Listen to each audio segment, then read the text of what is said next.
Haunted swimming pool. Mario اپنے بیٹے کے پیدا ہونے کے بعد گاؤں سے شہر کا رخ کرتا ہے کیونکہ شہروں میں رہنے کے خرچے زیادہ تھے، اس لیے ماریو دن رات محنت کرتا تھا اور صفائی کا کام کرتا تھا۔ ابھی کچھ ہی دن گزرے تھے کہ اسے ایک سوئمنگ پول انسٹیٹیوٹ میں نوکری مل گئی۔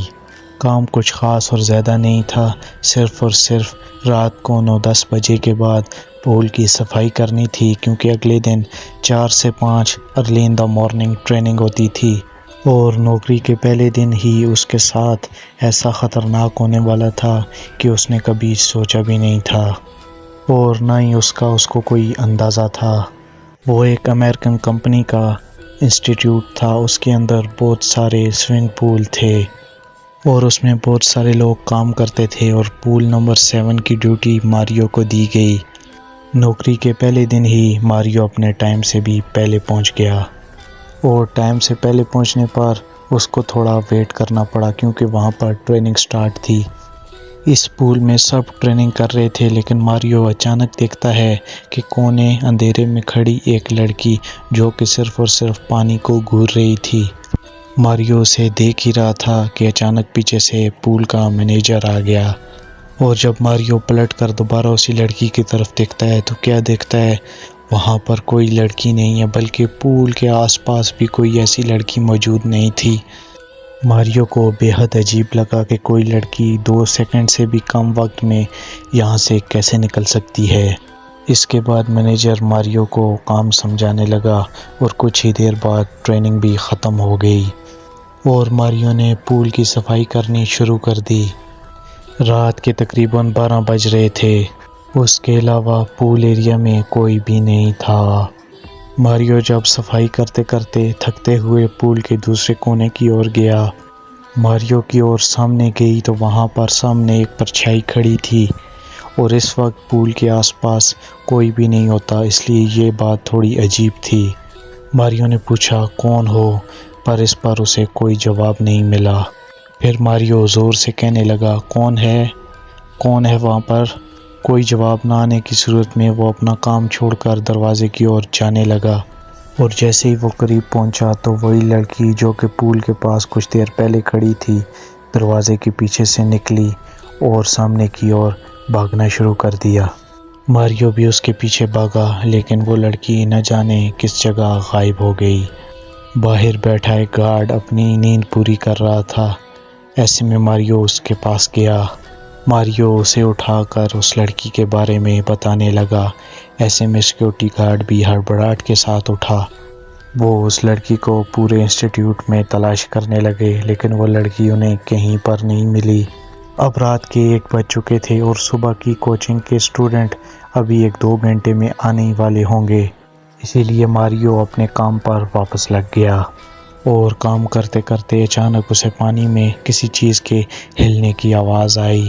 جیسے ہی وہ پانی کی اور مڑا تو پانی تو بالکل سکون سے تھا، اور پورے کے پورے انسٹیٹیوٹ میں خاموشی تھی۔ وہ اس کو اپنا وہم سمجھ کر اپنا کام کرنے لگا۔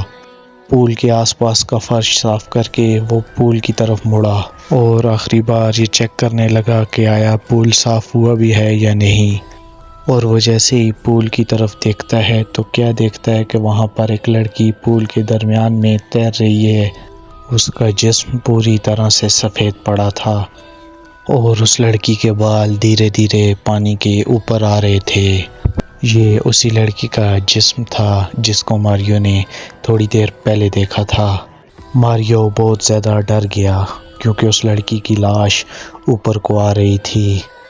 ماریو گھبراتے ہوئے پول کی طرف جانے لگا کہ وہ اس لڑکی کی لاش باہر نکال سکے، لیکن اچانک اس لڑکی نے اپنی آنکھیں کھول دیں۔ اس لڑکی کا سارا چہرہ سفید پڑا تھا اور ایک دم لال بھی۔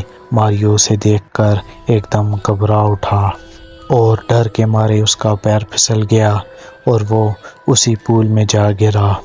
اس نے باہر نکلنے کی کوشش کی، لیکن ایسا لگ رہا تھا کہ اس کے پیر کسی نے اندر سے پکڑے ہوئے ہیں، اور وہ پانی کے اندر گھستا چلا گیا۔ ماریو زور سے چلانے لگا، اس کے چلانے کا کوئی بھی اثر نہیں ہو رہا تھا، اور وہ پانی کے اندر ڈوبتا ہی جا رہا تھا۔ پانی اس کی ناک اور منہ میں جانے لگا اور ماریو کی آنکھوں کے سامنے اندھیرا سا چھا گیا اور آہستہ آہستہ اس کی آنکھیں بند ہونے لگی۔ جب اس نے دوبارہ آنکھیں کھولی تو اس کے سامنے وہی لڑکی تھی جس کا جسم پانی میں پڑا ہوا تھا۔ اس لڑکی کو دیکھ کر وہ اور زیادہ گھبرا گیا اور اس نے اپنی آنکھیں بند کر لیں۔ وہ بہت زیادہ ڈر چکا تھا۔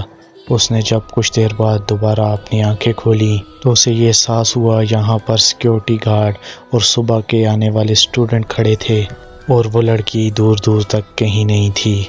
جب اس نے ان سب کو دیکھا تو اس نے سکون کی آہ بھری۔ وہ اتنا گھبرایا ہوا تھا کہ اس کی آنکھوں سے آنسو آنے لگے۔ جب اس نے ان تمام لوگوں کو اپنے ساتھ ہوا یہ قصہ بیان کیا، سننے والوں میں سے ایک لڑکے نے ماریو کو ایک کونے میں لے جا کر کچھ ایسی بات بولی کہ ماریو کی روح کانپ گئی۔ اسے یہ پتہ چلا کہ 1 سال پہلے کا واقعہ ہے کہ یہاں پر ایک 19 سالہ لڑکی البرٹا ماری گئی تھی۔ البرٹا اس انسٹیٹیوٹ کی سب سے بیسٹ سوئمر تھی اور اس کا روز کا یہ معمول تھا کہ وہ پول نمبر 7 میں پریکٹس کرنے آتی تھی۔ ایک رات جلن کے مارے ایک لڑکی نے اس کے ساتھ شرارت کرتے ہوئے اسے اسی پول میں ڈبا دیا اور خود وہاں سے چلی گئی اور وہ شرارت ایک موت کا سبب بنی اور وہاں پر البرٹا ماری گئی۔ یہ سب سن کر ماریو کی حالت بہت خراب ہو گئی اور اب تک جو بھی ہوا تھا وہ ایک روح نے کیا تھا۔ یہ سب سوچ کر وہ اندر ہی اندر سے بہت زیادہ گھبرانے لگا اور اس لڑکی کا چہرہ اس کے دماغ سے نکل ہی نہیں رہا تھا، اس لیے اس نے اگلے ہی دن وہ نوکری چھوڑ دی۔ امید ہے کہ آپ کو یہ کہانی پسند آئی ہوگی۔ ایسی کہانیاں دیکھنے کے لیے ہمارے چینل کا وزٹ کریں۔ ہم آپ سے ملتے ہیں نیکسٹ ویڈیو میں۔